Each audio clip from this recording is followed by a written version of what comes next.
Farrera Morales sobre un modelo delicado y caprichoso. Adelante. Buenos días, compañeros, público. Bueno, soy Emanuel Farrera, estoy estudiando aquí la carrera de matemáticas. Lo que les vengo a exponer aquí es platicarles sobre mi trabajo de tesis, que está siendo dirigida por el maestro en ciencias, próximo doctor, Jorge Chávez Carlos, aquí presente.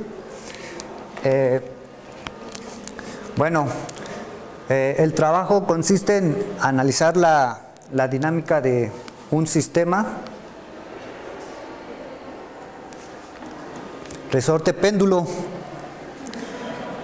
Como se puede apreciar de la figura, la dinámica del sistema va a ser caótica, y lo que hicimos para analizarlo es construir un modelo matemático hamiltoniano. Entonces, como es hamiltoniano, estamos considerando que estamos haciendo a un lado la disipación de la energía, ¿verdad? Estamos suponiendo que la energía se conserva. Bueno, vamos a analizar ahora sí la figura. La dinámica del sistema se presenta en dos dimensiones solamente, ¿verdad? En el plano. Nuestro sistema consta de un resorte colgado de la vertical, del cual se sujeta una masa 1, y a esta masa 1 se sujeta un péndulo con una masa 2. Entonces, lo que tenemos es un sistema de dos cuerpos, ¿verdad? Ahora, este sistema presenta dos constricciones. Bueno, los que son físicos ya saben que las constricciones son relaciones entre las coordenadas de las partículas que me restringen su movimiento, ¿verdad? Entonces, en este caso, el sistema presenta dos constricciones. La primera es que la distancia entre las masas 1 y 2 es constante, y la otra constricción que vamos a suponer es que la masa 1 solo se mueve en una dimensión. O sea, esto quiere decir que estamos considerando que la masa 1 solo se mueve en la dirección vertical.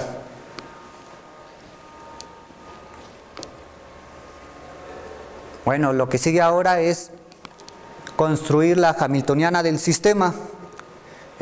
Bueno, los que ya llevaron mecánica analítica ya saben que se construye como una transformación de Legendre a partir de la función lagrangiana, ¿verdad? Pero primero hay que calcular esa lagrangiana, y la lagrangiana se calcula como la energía cinética total menos la energía potencial del sistema de partículas. Bueno, entonces, calculando esas energías sobre de las masas M1 y M2 y haciendo la resta, nos da esta expresión para la lagrangiana, que como ustedes pueden ver, es una expresión muy complicada, ¿verdad? De la lagrangiana.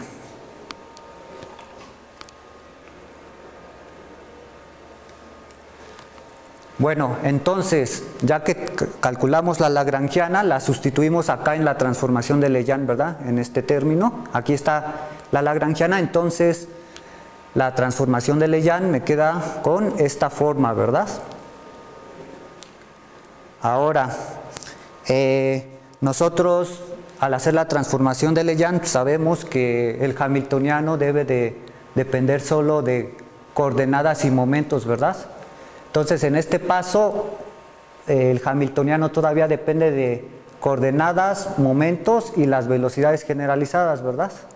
Entonces, queremos que el hamiltoniano solo dependa de sus variables, de estas coordenadas y sus momentos, que son las variables canónicas del hamiltoniano. Entonces, hay que sustituir quitar de esta expresión las velocidades, ¿verdad? Generalizadas, y sustituirlas por los momentos, ¿verdad? ¿Y cómo podemos hacer esa sustitución? Pues recordemos que los momentos canónicos están definidos de esta manera, ¿verdad? Como las parciales de las velocidades generalizadas. Entonces, ya calculándolos me dan estas expresiones, ¿verdad? Bueno, estas ecuaciones que definen los momentos pueden ser escritas en forma matricial de esta forma.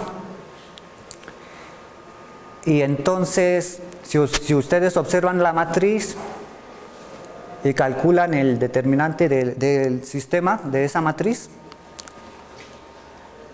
bueno, por identidades trigonométricas podemos reducirlo a esta expresión, el determinante. Y ahí se ve que claramente ese determinante es un número positivo, ¿no? Porque las masas son positivas, ¿verdad?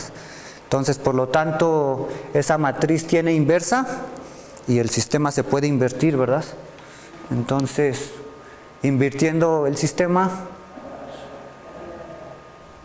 encontramos las velocidades generalizadas, ahora sí en términos de coordenadas y momentos. Entonces, lo que sigue para tener ya nuestra hamiltoniana es simplemente sustituir esta expresión para las velocidades en nuestra expresión para el hamiltoniano, ¿verdad? Y bueno, pues si se nota, aquí tenemos las velocidades, bueno, de manera lineal, pero aquí tenemos las velocidades cuadráticas y aquí tenemos un producto de velocidades, ¿verdad? Entonces, bueno, entonces ya sustituyendo y después de hacer como unas 5 páginas de talacha, llegamos finalmente, simplificando, a el hamiltoniano de nuestro sistema, que también es nos queda una expresión muy complicada, ¿verdad? Ok, entonces ya teniendo este hamiltoniano, pues sabemos que las ecuaciones de Hamilton nos determinan la evolución dinámica del sistema, ¿verdad? Entonces simplemente tomamos las ecuaciones de Hamilton y las aplicamos al hamiltoniano y nos resultan estas 4 ecuaciones para coordenadas y momentos. Pues como se puede ver, todas las ecuaciones son, bueno, salvo esta, ¿verdad? Las demás todas son no lineales, y en particular la última ecuación pues es súper complicada, ¿verdad? Y tiene un alto grado de no linealidad. Pues lo que procedimos a hacer es, para ciertos valores específicos de masas y longitudes, resolvimos estas ecuaciones pues numéricamente. ¿Y para qué valores de masas y longitudes? Bueno, ahorita los vamos a ver más adelante. ¿Qué valores fueron? A ver. Bueno, con las ecuaciones de Hamilton que acabamos de mostrar, sabemos que los puntos críticos se calculan igualando esas derivadas a 0, ¿verdad? En este caso vamos a encontrar 2 puntos críticos. El primer punto crítico corresponde a un ángulo de 0 grados, que es precisamente en esta configuración, ¿verdad? En el estado base o en el estado de reposo del sistema, ¿verdad? Ángulo de 0 grados. Y el otro punto corresponde al ángulo de pi, ¿verdad? Entonces, cuando se mueve pi, lo tenemos como por acá arriba, ¿no? Cuando la masa 2 está arriba. Y se observa que el primer punto va a ser estable y el segundo va a ser inestable. Y si ustedes se pueden dar cuenta aquí, para ambos puntos la coordenada crítica es análoga a la del oscilador armónico simple, ¿verdad? En el oscilador armónico simple, en nuestro resorte, la coordenada de la masa en el simple es m por g entre k, ¿verdad? Entonces aquí tenemos lo mismo, m por g entre k en la posición de equilibrio, pero donde m es la suma de las 2 masas, ¿verdad? Si nosotros evaluamos el hamiltoniano que nos representa la energía en el primer punto, obtenemos entonces la expresión para la energía mínima, ¿verdad? Y esta expresión para la energía mínima, pues entonces me va a quedar que depende de la masa 2, que es la masa del péndulo, y de la longitud del péndulo, ¿verdad?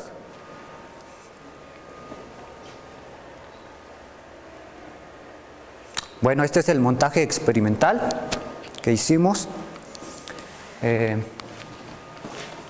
Bueno, pues colgamos el resorte, bueno, montamos un soporte, ¿verdad? Del cual colgamos el resorte, en su extremo fijamos la masa 1, a la cual mediante una tira rígida la conectamos a la masa 1 para tener el péndulo, ¿verdad? Poniendo en su extremo la masa 2 para formar el péndulo. Y aquí pusimos un hilo para poder aplicar la condición inicial del ángulo cuando se empiece a mover el sistema, ¿verdad? Bueno, pusimos pinzas para montar todo y pusimos reglas para poder, lo que pasa es que grabamos video, esos videos fueron analizados con el programa Tracker, y entonces necesitábamos las reglas para poder medir longitudes, ¿verdad?, de las posiciones de las dos masas, ¿verdad?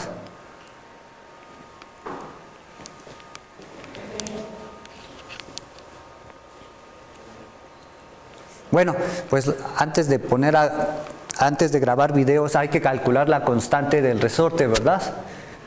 Pues entonces colgamos el resorte de la vertical, le fijamos una masa de 35 gramos, grabamos video y vimos cómo se movía la masa y obtuvimos una dispersión de puntos rojos estos.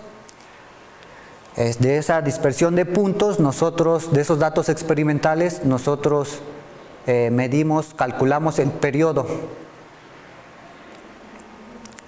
de la oscilación y analizando, bueno, resolviendo así matemáticamente el oscilador armónico a mano, se encuentra la ecuación, y una vez que tienes el periodo, ya sabes, vas a saber también la amplitud y a partir del periodo la frecuencia, y entonces resulta que obtuvimos la función coseno que aproxima esa distribución de puntos, ¿verdad? Bueno, y de esta manera se obtuvo la K, ¿verdad?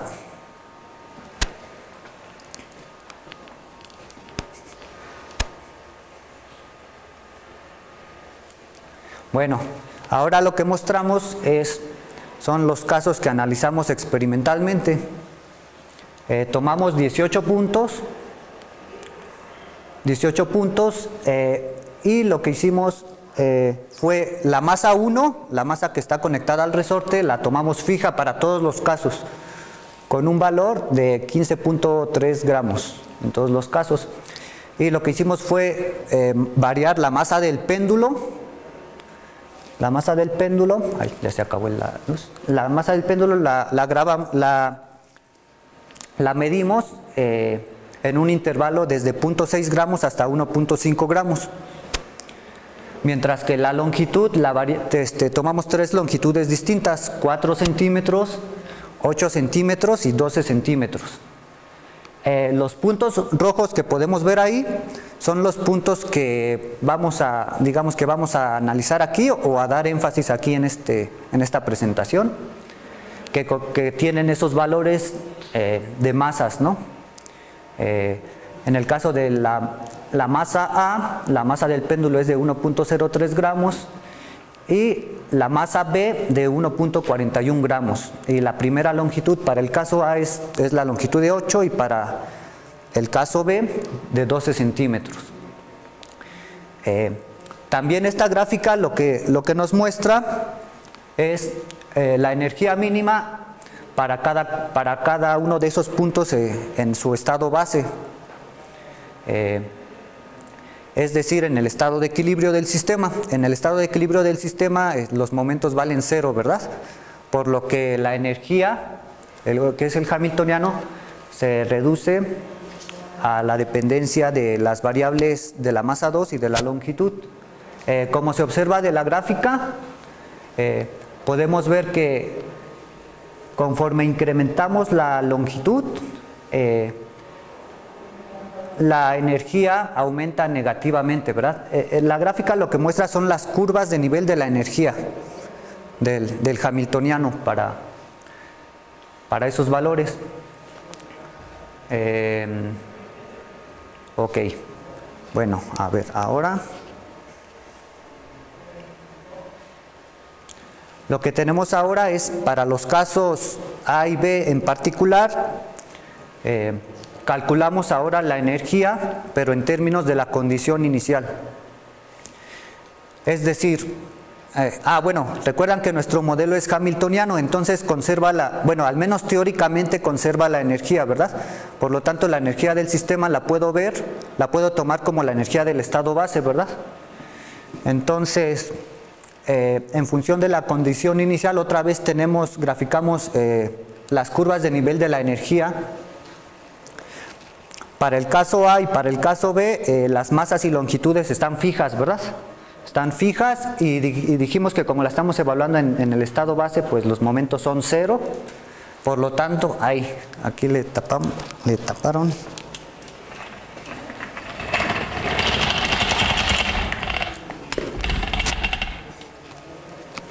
Por lo tanto, la energía en función de la condición inicial tiene esta expresión, ¿verdad?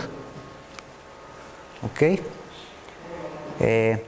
Se observa que la zona donde la energía más chica, bueno, de acuerdo a nuestros esquemas, es la zona azul, ¿verdad? Mientras que las energías altas es fuera, bueno, donde no es azul, ¿verdad? Afuera de esos rectángulos que trazamos ahí. Ahorita vamos a explicar por qué los pusimos. Entonces, fuera de las líneas punteadas, la energía es más alta, ¿verdad?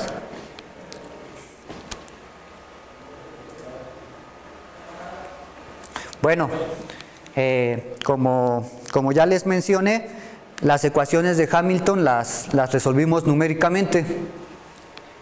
Y entonces aquí lo que tenemos es la comparación de esa solución numérica, que es la curva azul, y de los datos experimentales, que es la curva roja. Entonces aquí tenemos el primer caso, el caso de 8 centímetros y la masa del péndulo de 1.03 gramos. Para este caso, resulta que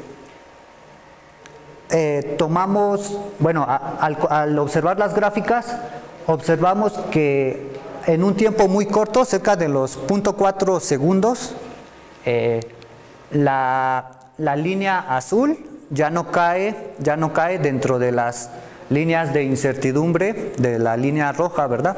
Acuérdense que la roja es la experimental, ¿verdad? Entonces aquí, cerca de 0.4 segundos, ya el modelo ya no ajusta bien para este caso, ¿verdad? En el que dimos un estiramiento de 1 centímetro al resorte, ¿verdad? Dimos un estiramiento de 1 centímetro al resorte y dimos un ángulo inicial de menos 65 grados. Entonces vemos que la variable Y no ajusta, bueno, deja de ajustar en un tiempo muy corto, ¿verdad? Mientras que la variable angular sí se comporta bien, ¿verdad? Ajustan muy bien dentro de las incertidumbres.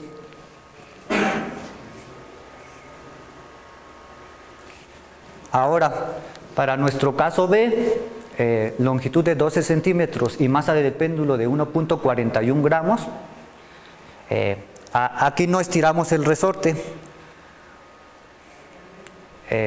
Lo que hicimos fue nada más darle un ángulo de menos 65.8 grados.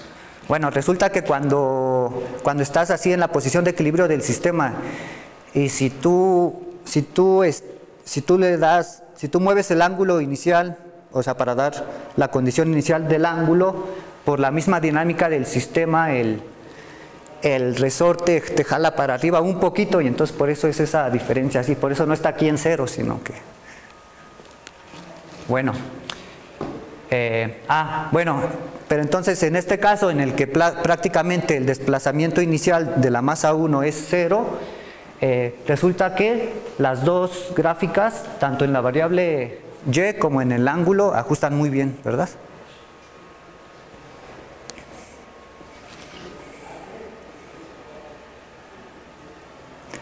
Bueno, entonces dijimos que para ciertas condiciones el sistema se volvía caótico, ¿verdad? Pues entonces aquí pusimos la definición de caos debida a Skokos, que vamos a platicar brevemente a continuación.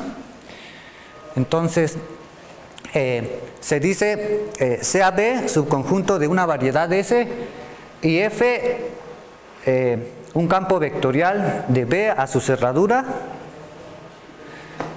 Entonces vamos a decir que el campo vectorial es caótico en B si cumple tres propiedades. La primera es que el campo sea topológicamente transitivo. ¿Y qué quiere decir esto?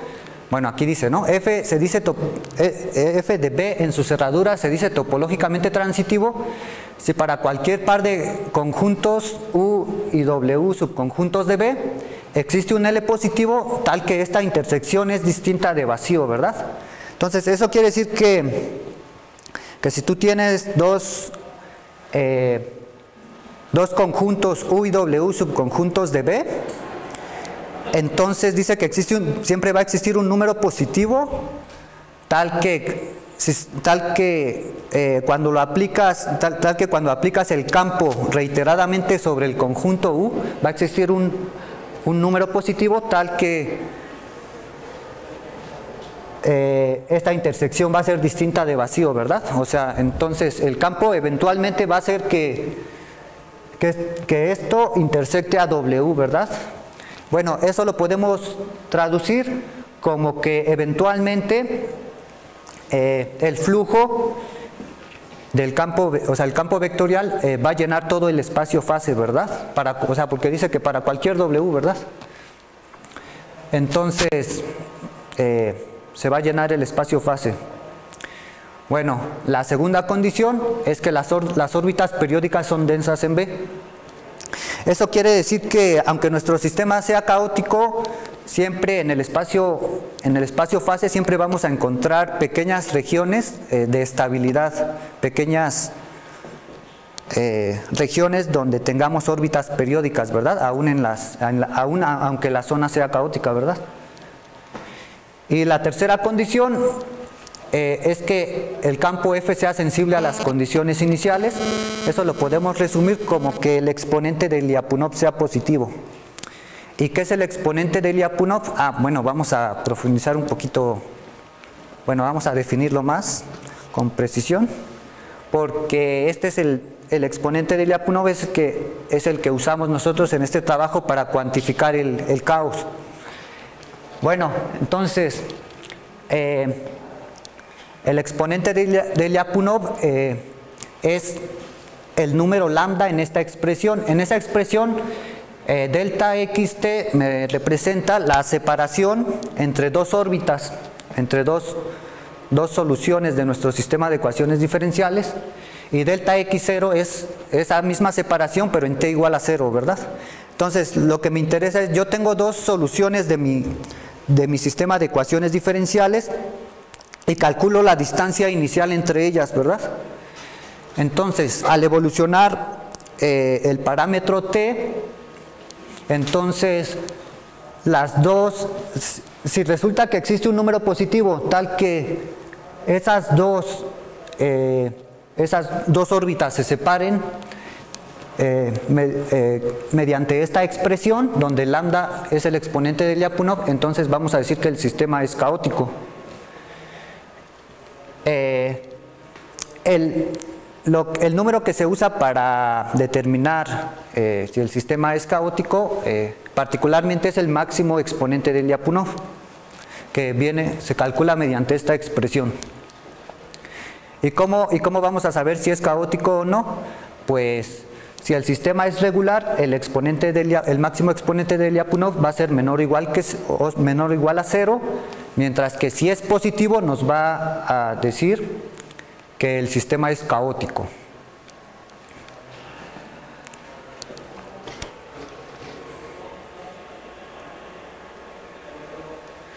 Bueno, entonces igual computacionalmente con las soluciones obtenidas para el caso A y caso B, calculamos el exponente de Lyapunov.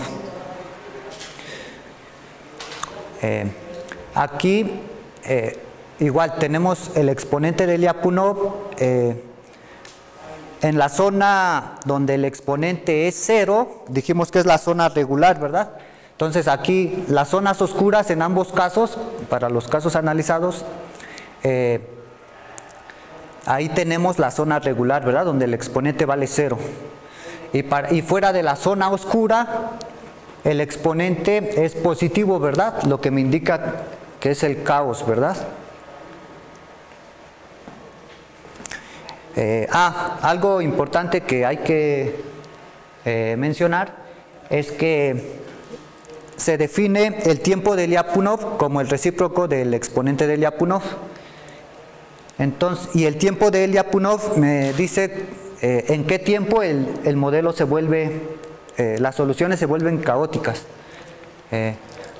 Por ejemplo, si tomamos el exponente de Lyapunov como 4, entonces el tiempo de Lyapunov sería de 0.25 segundos.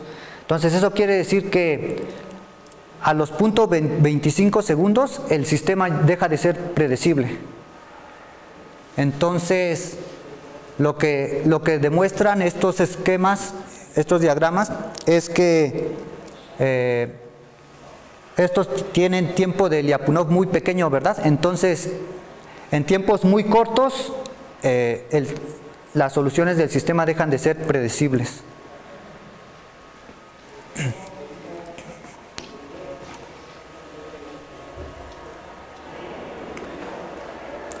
Bueno, ahora, ¿qué pasa si nosotros analizamos este caso? Le damos un desplazamiento inicial al resorte de 1 centímetro y un ángulo inicial de 10 centímetros. Entonces lo que hicimos fue, vamos a poner aquí dos órbitas, vamos a ver la diferencia entre dos órbitas. Si separamos la condición inicial del ángulo con esta pequeña diferencia, ¿verdad? De 1 por 10 a la menos 4 grados, ¿verdad? Es una diferencia muy pequeña en el ángulo. Y entonces, numéricamente, lo que hicimos, ya teniendo las soluciones, creamos un GIF para dos órbitas muy cercanas, ¿verdad? Una era roja y una era azul. Y entonces tenemos que estamos en el caso regular y casi no podemos distinguir la roja del azul, ¿verdad? Prácticamente se mueven, están superpuestas, ¿verdad? Prácticamente se observa que son Lyapunov estables, ¿verdad? Siempre están próximas las trayectorias, las órbitas, ¿verdad?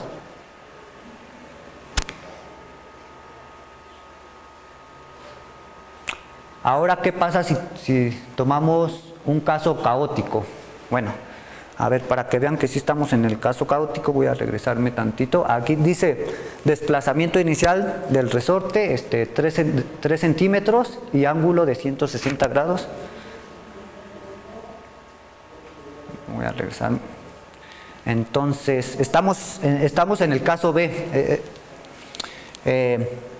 Entonces, 3 centímetros es hasta allá arriba, ¿verdad? Y 160 grados, pues es por aquí, entonces estamos allá en la parte anaranjada, ¿verdad?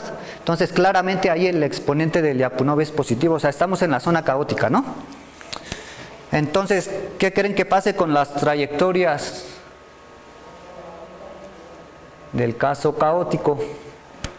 Entonces, aunque dimos una pequeña perturbación en el ángulo, una pequeña diferencia en la condición inicial, las órbitas tarde o temprano se deben de separar, ¿verdad? Bueno, aquí pusimos el GIF, esperen hay que esperar ahorita ahí empiezan primero juntas, ¿verdad? Están juntas y ya empiezan a separarse y cada una ya después cada una va por su lado, ¿no? Independientemente, ¿verdad? Se separan totalmente, ¿verdad? Exponente de Lyapunov positivo, ¿verdad?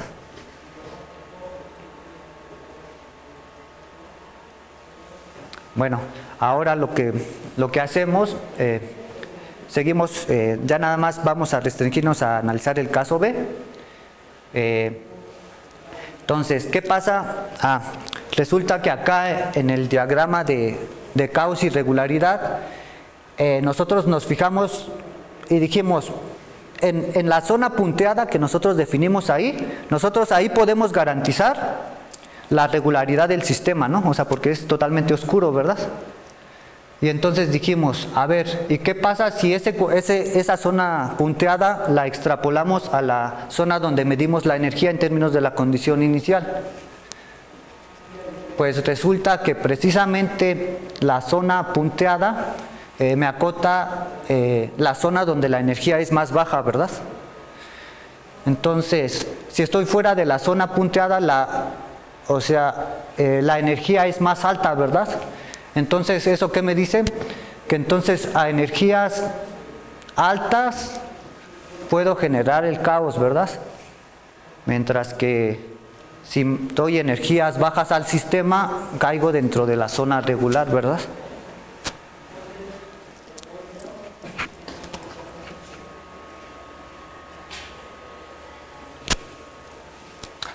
Bueno, ahora lo que hicimos fue,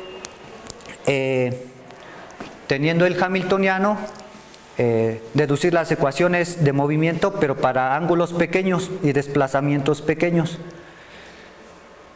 Entonces, bueno, resulta que entonces nuestra intuición física nos decía, a ver, si tienes el sistema en la posición de equilibrio y le damos un ángulo pequeño de condición inicial, entonces si le damos un pequeño desplazamiento de condición inicial, entonces la variable y se va a mover muy poco, ¿verdad? Entonces, de todos modos, aunque también le estiremos el resorte, se va a mover muy poco la masa 1, ¿verdad? La masa 1 prácticamente, o sea, a desplazamientos y ángulos pequeños va a ser como que va a ser esto nada más, ¿verdad? Y entonces ahí dijimos, pues ¿qué tal si entonces suponemos ese movimiento de la variable y como un oscilador, simplemente como un coseno? Y entonces dijimos, bueno, entonces pues ya sale, planteamos la función coseno, y entonces lo que hicimos, bueno, suponiendo que es un coseno, la metemos en la ecuación de movimiento 2, esa solución. Entonces, resulta que resulta que lo que me da es esta ecuación diferencial para el ángulo. Y esa ecuación diferencial para el ángulo tiene esta forma, ¿verdad? Y esta ecuación es una ecuación conocida, que es la ecuación de Matthew. Entonces sus soluciones son funciones analíticas que ya conocemos, las funciones de Matthew. Entonces aquí me queda la expresión para la solución para el ángulo. Entonces me queda una constante 1 por el coseno de Matthew más una constante 2 por la función seno de Matthew.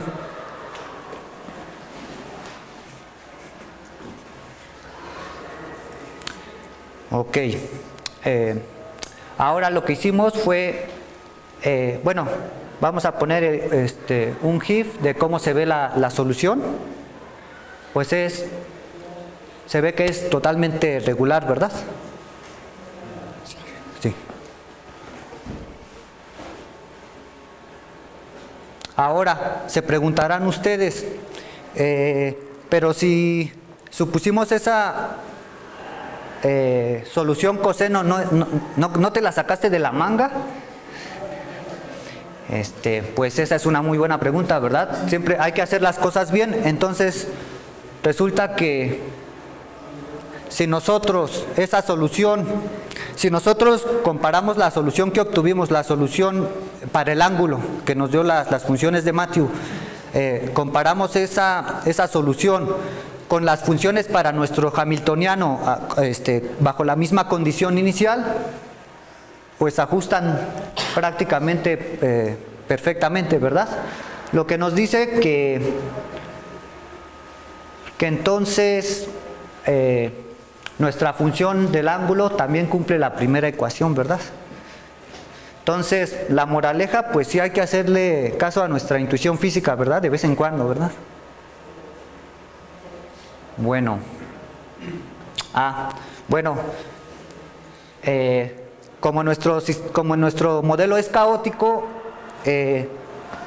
podemos usar, bueno, de hecho ya se está usando, las compañeras Daina, Alejandra y Rosa, que son físicas aquí, estudiantes de aquí, ya están usando, estamos generando, con el modelo se pueden generar cadenas pseudo aleatorias para encriptar imágenes. ¿Y cómo se encriptan las imágenes?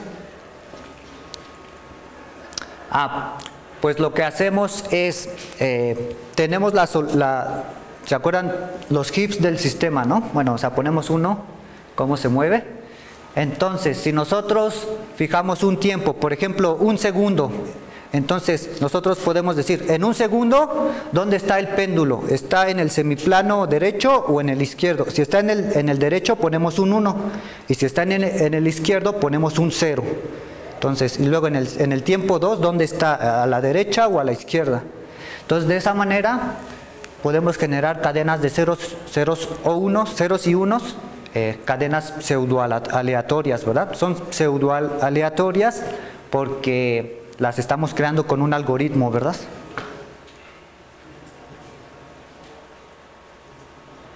Y por último, las conclusiones. Bueno, yo creo que ya dije parte de las conclusiones.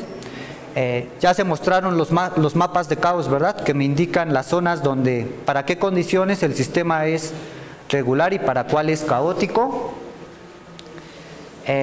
Los resultados numéricos nos dan aproximación, numéricos y experimentales nos dan información sobre los tiempos en que se disipa la energía y los tiempos en los que el modelo se vuelve caótico, ¿verdad? El tiempo en que el modelo se vuelve caótico viene dado por el tiempo de Lyapunov. Y las gráficas experimentales, de ahí podemos nosotros encontrar el tiempo cuando se disipa la energía, ¿verdad? La conclusión 3, a bajas energías encontramos las soluciones analíticas exactas, que fueron las de Matthew. Y las soluciones numéricas se pueden usar para encriptar mensajes, como ya mencionamos. Y por último, esperamos que las soluciones del modelo puedan ser usadas en mecanismos de ingeniería, no sé, donde haya pistones o émbolos, ¿no? Que se comporten como osciladores.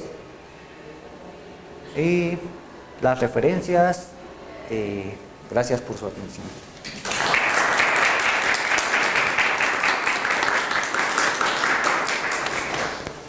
Bueno, agradecemos a nuestro compañero por la plática. Queremos entregarle un pequeño detalle por parte del comité organizador. Gracias.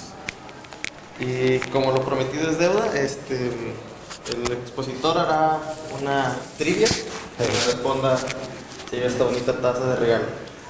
Bueno, ¿quién me podría decir, bueno, aunque sea burdamente,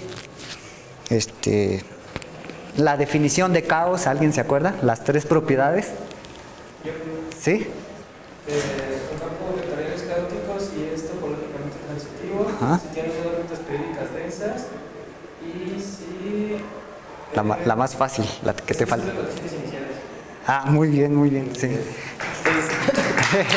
Excelente. Muchísimas gracias por su atención. Gracias.